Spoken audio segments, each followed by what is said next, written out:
In the Kohlu area of Balochistan, she was putting a plastic sheet over the straw hut she had just built with her mother when she asked her mother, "Will we really have a permanent house one day? A house for which we won't have to gather straw and wood every 2 or 3 months?" The mother let out a sigh of longing and looked into her daughter's eyes, where the lamps of many hopes were flickering, waiting only for her positive reply.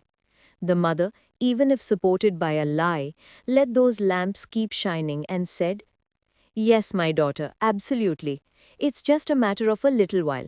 When you grow up, I will marry you to a boy who has a permanent house."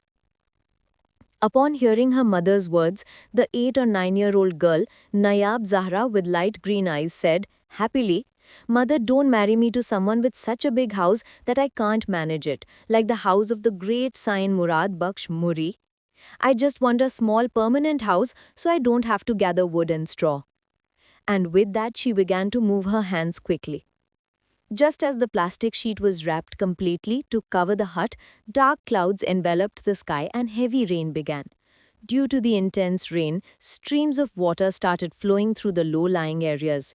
Swept along in the currents, a female dog with her 2 puppies came and emerged near the bank close to Nayab Zahra's hut. The puppies were shivering because of the cold, and the dog was failing to warm them because of her wet body. When Nayab Zahra saw them, she got up and brought the dog and her puppies into the hut, placing them on the soft, warm, dry grass. In a little while, the puppies dried up as they got warmer and started playing with their mother. Seeing the puppies playing with their mother, Nayab Zahra addressed her mother, saying, "Mother, even after marriage, I will continue to collect wood and straw to build huts so that God's creations can take refuge in them during the cold and rain." Nayab Zahra's mother merely smiled at her daughter's noble thoughts. The dog, along with her 2 puppies, made Nayab Zahra's hut her home, but Nayab Zahra's blooming youth and refined beauty became a torment for her. She caught the eye of the chieftain, Varida, of her tribe. Not only the chieftain, but also his son wanted to make Nayab Zahra the target of their lust.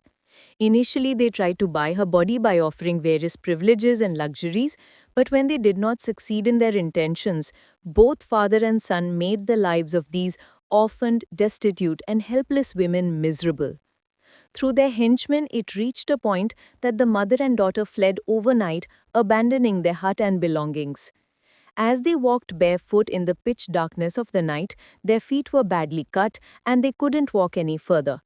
Observing the actions of the occupants of the permanent houses, Nayab Zara said to her mother as she was collapsing, "Mother, I will never wish for a permanent house. Demons, not humans, live there.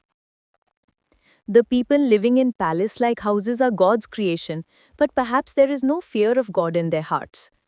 After saying this much, she fell and fainted. The mother did not have a drop of water to sprinkle on her daughter's face to bring her back to consciousness. Therefore, she waited for her daughter to wake up, holding her injured feet in her lap.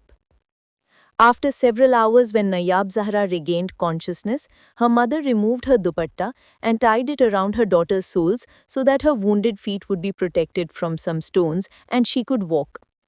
She took her daughter and walked on.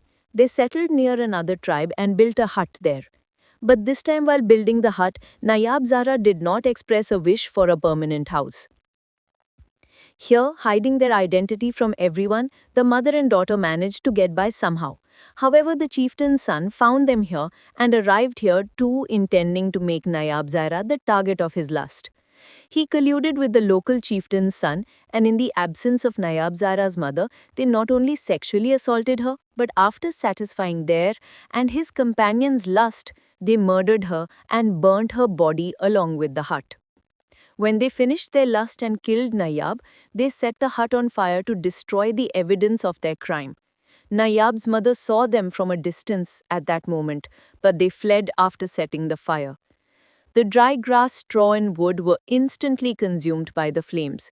By the time Nayab Zahra's mother reached the hut, there was only a burnt body lying there, and the smell of roasted flesh was in the air. Nayab's mother tried countless times to get justice for her dead daughter. But in this pack of predators, everyone tries to tear the deer apart, no one shields it. Just like that, Nayab's mother was also declared a liar, a fraud, and a deceiver by the Jirga, the local council, and the society.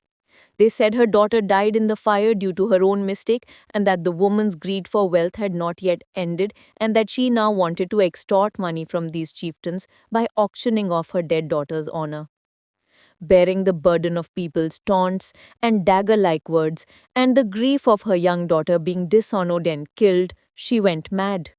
And in that state, she reached the grave. The end. Would you like me to summarize this story